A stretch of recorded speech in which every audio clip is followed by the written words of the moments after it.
Hey guys, Jason here with a word to the wise. So, kind of continuing down this, looking at the four horsemen. Still, I mean, there's a lot of information that keeps popping up. I've been trying to make this video probably 10 times, and I just keep erasing it, or I'm just not happy with the way it's coming out. But this morning, because in the last videos, I kept talking or saying the point to, if you go into Jeremiah and you look at chapters 5, 7, 9, I know right offhand it speaks on famine, pestilence, and the sword coming against them. And in chapter 5, I just want to show you guys this because it is something that kind of points a lot to the fourth seal, the fourth horseman, the pale horse. So I made the video the other day talking about the beast of the field, and then I showed all those scriptures talking about, well, look here in Matthew 10 speaks about the sheep amongst wolves. 23 talks about the vipers. Nahum was talking about the lions tearing people to shreds. Well, here's something in Jeremiah, and I thought this was pretty interesting. This is chapter 5, verse 1. So I just want to read that, but then I'll jump over to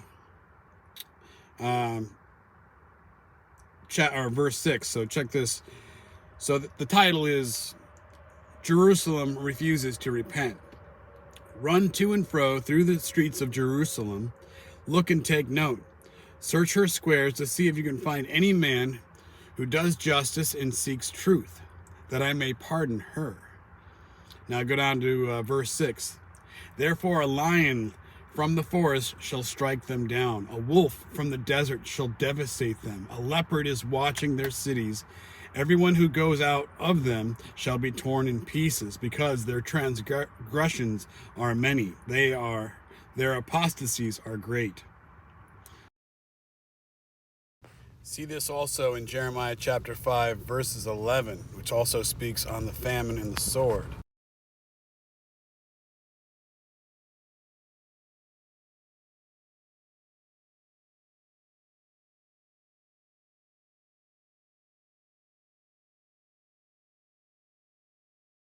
So you can continue on down through there, and it's pretty amazing. But what I wanted to talk about in this video wasn't the animal or the beast. Something I've never, I don't think, ever spoken of or had much insight of what it might be talking about in that fourth seal, where it talks about how they were given authority over a fourth of the earth to kill with sword, with famine, with pestilence, and by the wild beasts of the earth, which that last one is probably the best example I can think of. Nothing is going to beat that, I don't think, because it has 3 wild beasts, and no matter where they go, they're in danger of these beasts. So with pestilence, that's something I want to kind of focus on a little bit here today. And let me bounce back from Jeremiah to Isaiah.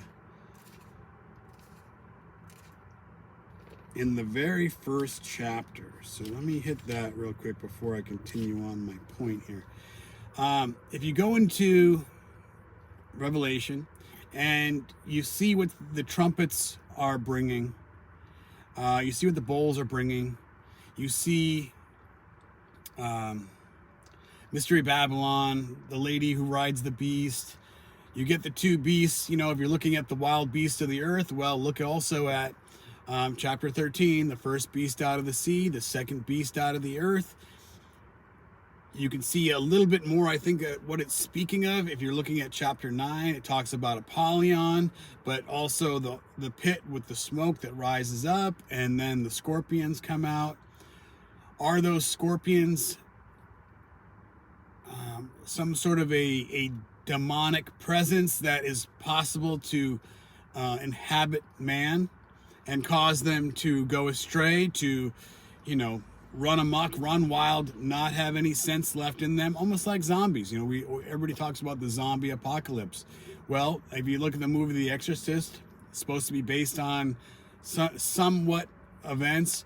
If you're looking at the New Testament, how many times does it speak on Jesus, healed the sick and cast out demons?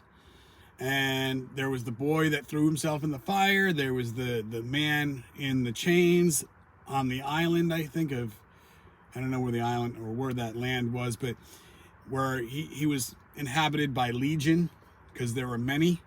And how can we say that that's not an example, not parables, but examples for us to look at and understand and to remember, because that kind of sickness can come again. This is something I always point to when I look at the first bowl, or I always try to speak about, but this is Isaiah chapter 1, verse 5 and 6. The wickedness of Judah is the title here. So verse 5 and 6, why will you be struck down? Why will you continue to rebel? The whole head is sick, the whole heart faint. From the sole of her foot even to the head, there is no soundness in it, but bruises and sores and raw wounds. They are not pressed out or bound up or softened with oil. So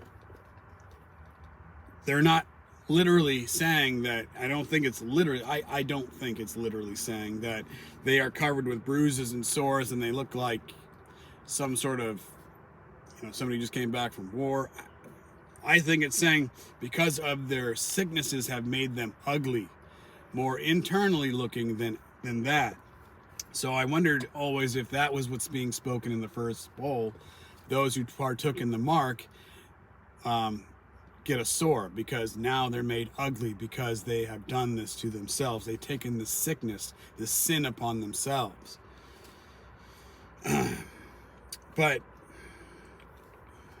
let's go into Mark chapter 2.